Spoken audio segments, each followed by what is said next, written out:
ఈ ప్రభుత్వం ఎన్నో రోజులు ఉండదు. ఈ ప్రభుత్వానికి తల తోక ఏది లేదు.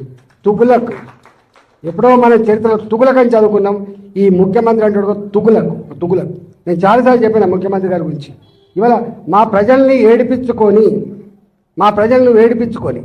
నీకేదో ఓట్లెత్తే ముఖ్యమంత్రి పోయి కుర్చీ మీద కూర్చొని ఇవాళ మా ప్రజల్ని ఏడిపించుకుంటున్నావు అంటే నువ్వు శాడిస్ట్ అయితేనే ఏడిపించుకుంటావు. గుర్తుపెట్టుకో, నువ్వు శాడిస్ట్ ఉండవు.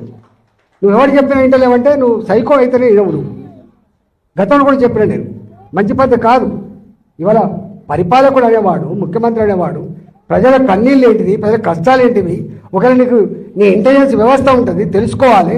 ఒకవేళ అక్కడి నుంచి తెలుసుకునే ఓపిక నీకు లేకపోతే నీ సొంత మనుషులు ఉంటారు, అందరూ తెలుసుకొని ఇట్లాంటివి రెక్టిఫై చేయాలి. కానీ ఇవాళ నీ కింద ఏమవుతుందో తెలియకపోతే నువ్వు ఎట్లా ముఖ్యమంత్రి అయినావు, నువ్వు ఎట్లా వ్యవస్థ సిస్టంలో నాకు అర్థం కావట్లేదు. నీవే మున్సిపల్ ముఖ్యమంత్రి, మళ్ళీ అన్ని ఈయనకి జరిగినాయి.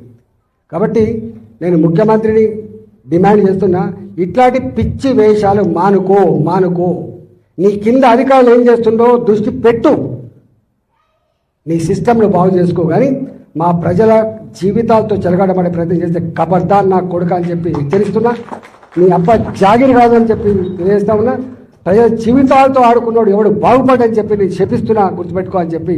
ఇప్పటికైనా కాంగ్రెస్ పార్టీ నాయకులారా, మంత్రులారా, మీరు కూర్చొని ఇవాళ నీ కింద ఏం చేస్తున్నా తెలియకుండా మీరు సోయి లేకుండా ఉంటే మాత్రం నీ ఎంబడి పడతారని చెప్పి హెచ్చరిస్తూ మీ అందరికీ అండగా ఉంటూ సెలవు తీసుకుంటున్నాను. మరిన్ని ట్రెండింగ్ వీడియోల కోసం న్యూస్ 18 తెలుగు యూట్యూబ్ ఛానల్ను సబ్స్క్రైబ్ చేసుకోండి.